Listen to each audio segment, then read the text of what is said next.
Tahukah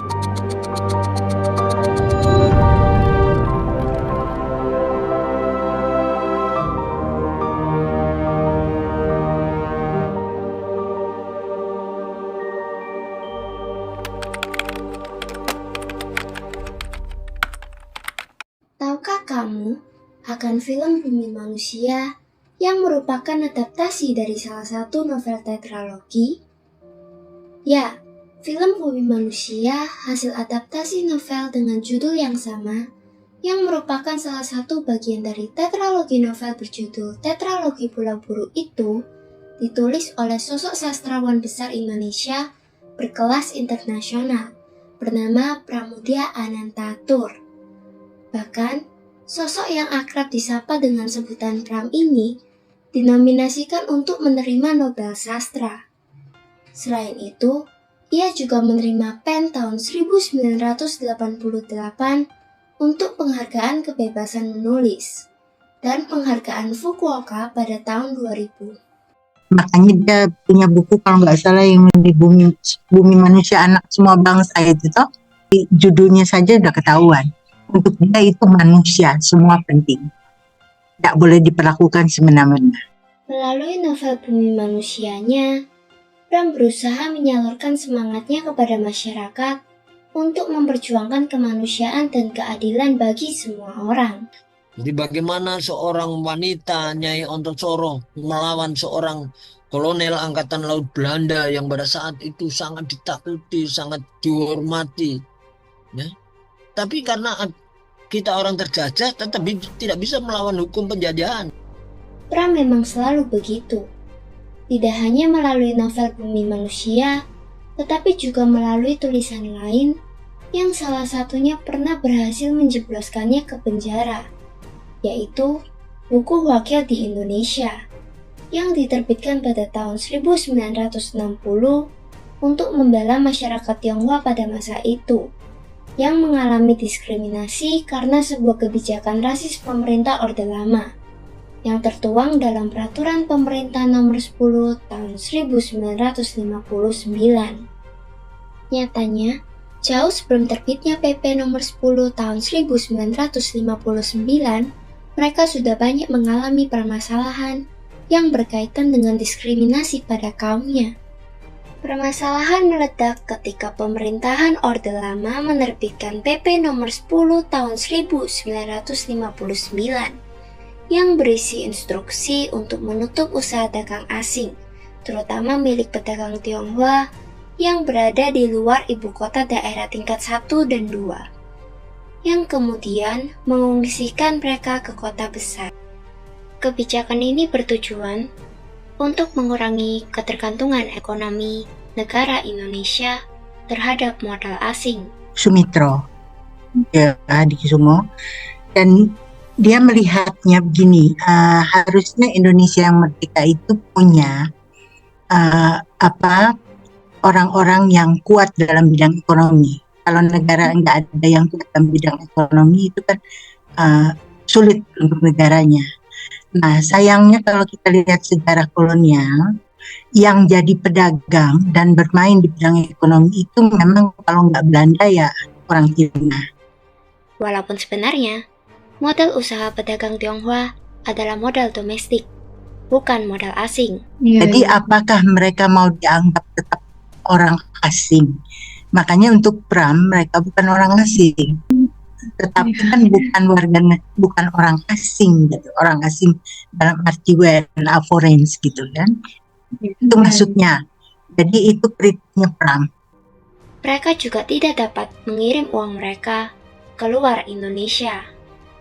Pernyataan ini juga pernah diklaim oleh Menteri Perdagangan Indonesia saat itu, Rahmat Mulyo Miseno, walaupun ditarik kembali perkataannya karena ditentang oleh pedagang pribumi saat itu. Menceritakan kisah Chonghua Songhui Bandung yang juga mengeluarkan dekret kepada pemerintah Indonesia supaya pemerintah Indonesia mau meninjau kembali PP Nomor 10 Tahun 1959 ini. Hal ini menunjukkan bahwa Chonghua Songhui Bandung, mewakili pedagang Tionghoa, masih mau menjalin hubungan yang baik dengan pemerintah Indonesia. Di sisi lain, kebijakan ini berhasil menyusahkan pedagang Tionghoa karena mereka terpaksa meninggalkan rumah mereka, beserta tempat usaha mereka yang berada di luar ibu kota daerah tingkat 1 dan 2. Terusirnya mereka juga tidak diseimbangi dengan keberadaan tempat penampungan dan malah menyebabkan masalah sosial di kota besar. Kira-kira UUDP ini juga menyebabkan Hwakiao ini tertindas karena pelaksanaan PP 10 ini, karena yaitu UUDP memberi legalitas kepada militer untuk ya bisa ikut campur urusan politik gitu. Sebenarnya bukan, tetapi persoalannya ketika militer sudah bertindak, mereka punya kebudayaan yang berbeda dengan sipil.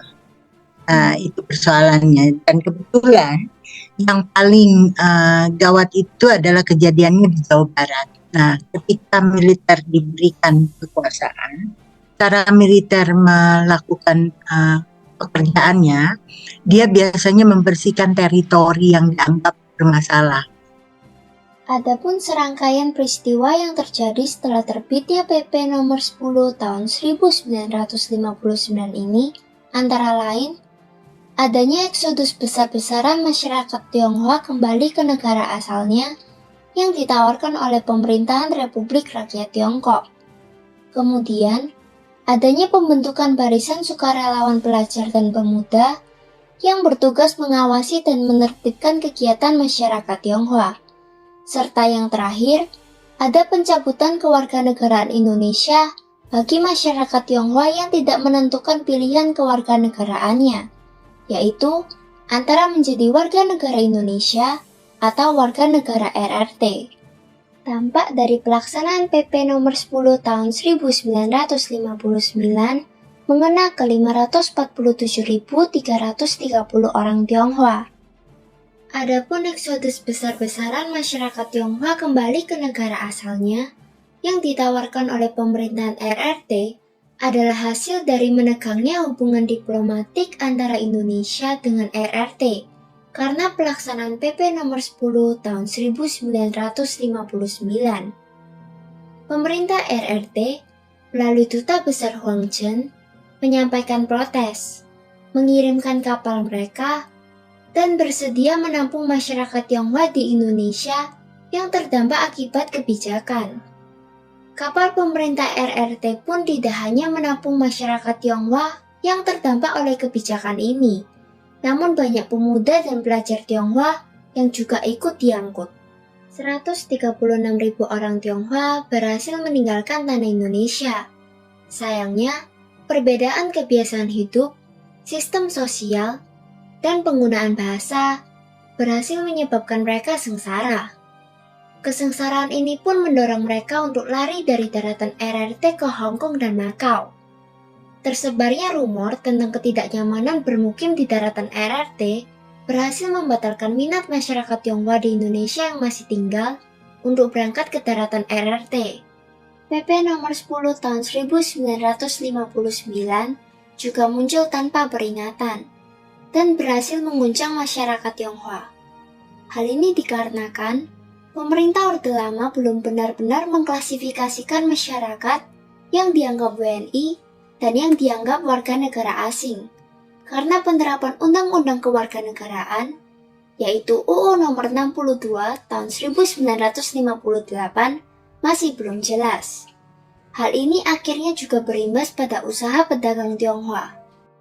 Nah, akhirnya untuk menyelesaikannya dibuat, kalau orang Cina yang di Indonesia mau menjadi warga negara Indonesia dan nggak mau jadi RT, dia harus bikin surat menyatakan dia mencabut kewarganegaraan RT dan memilih kewarganegaraan Indonesia.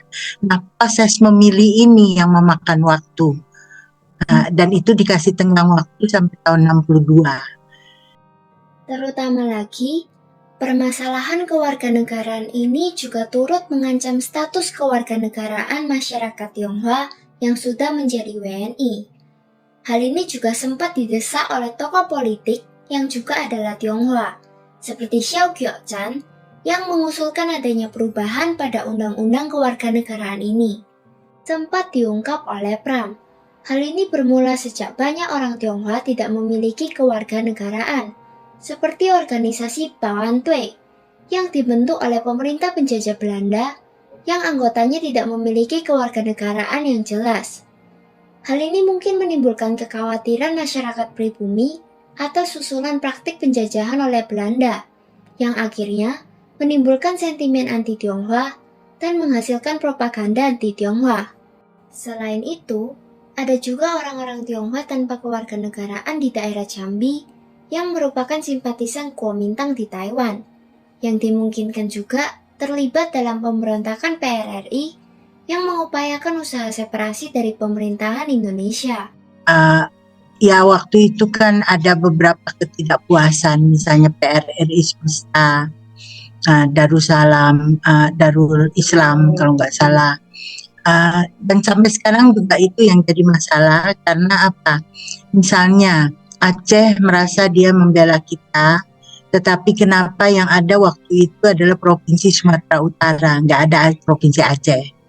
Tidak punya kewarganegaraan, ditambah kurangnya kesadaran politik yang dimiliki masyarakat Tionghoa, akhirnya menyebabkan mereka dipertanyakan kesetiaannya pada bangsa Indonesia. Tingkat kesadaran politik mereka ini sempat diteliti oleh Pram dari buku tentang Lee Kim Hock dan laporan milik Tan Engki. Padahal, hal ini tidak lain tidak bukan disebabkan atas diskriminasi yang diperoleh mereka, dan fokus mereka hanya terarah pada kehidupan perdagangan untuk memenuhi kebutuhan hidup. Jadi memang kalau kita lihat dunia perdagangan waktu itu memang masih dikuasai oleh etnisnya karena pada zaman Belanda memang mereka pedagang perantara, sebutannya adalah middle class middleman minority. Laporan milik Tan Engki mengaitkan permasalahan tentang kewarganegaraan masyarakat Tionghoa dengan dugaan keberadaan koloni kelima, di mana masyarakat Tionghoa dituduh sebagai kaki tangan komunis di RRT. Orang Tionghoa itu mau dikasih pasif. Tadi ada orang-orang yang mereka kan bagian kita, tapi susahnya orang pemerintah RRT itu mengklaim siapapun yang berdarah Cina itu adalah warga negara dia. Dia pakai prinsip jus soli berdasarkan darah kalau misalnya jus sanguinis. Kalau kita berdasarkan oke lah, awalnya pokoknya mereka udah di sini kita terima. Tapi dengan itu akhirnya menjadi kewarganegaraan. Karena klaim RRT selalu mengklaim itu. Jadi sampai sekarang pun sebenarnya mereka menganggap kita itu. Di sisi lain, tidak banyak pemimpin politik yang punya pengetahuan tentang sejarah masyarakat Tionghoa di Indonesia dan permasalahan yang dihadapi mereka, sehingga masyarakat Tionghoa rawan dikambing hitamkan dan akhirnya didiskriminasi. Karena dulu perjuangan itu kan masyarakat Indonesia itu tidak membedakan ada suku-suku.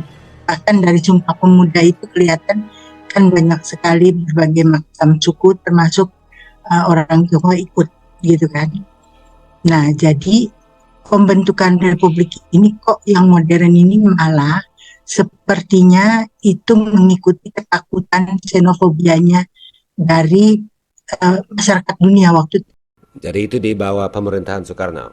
Di bawah pemerintahan Soekarno, tapi yang melakukan penahanan, penculikan segala angkatan darat. Ya diskriminasi itu ada karena itu suatu permainan kekuasaan saja yang mencari kambing hitam.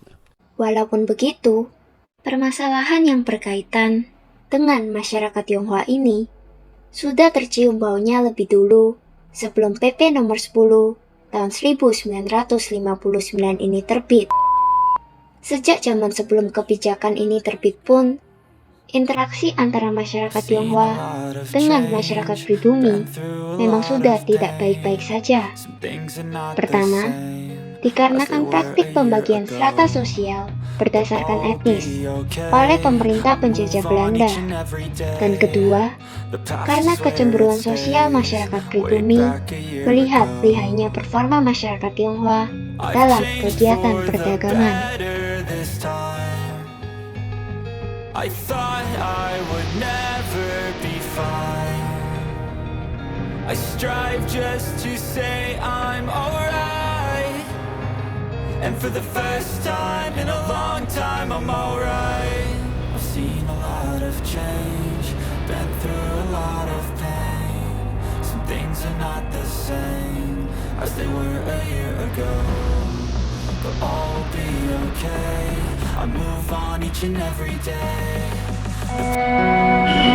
Keberanian itu bukan anugerah, tapi hasil latihan hidup sehari-hari. Keberanian itu sama seperti otot manusia. Kalau tidak dilatih, dia akan jadi lemah.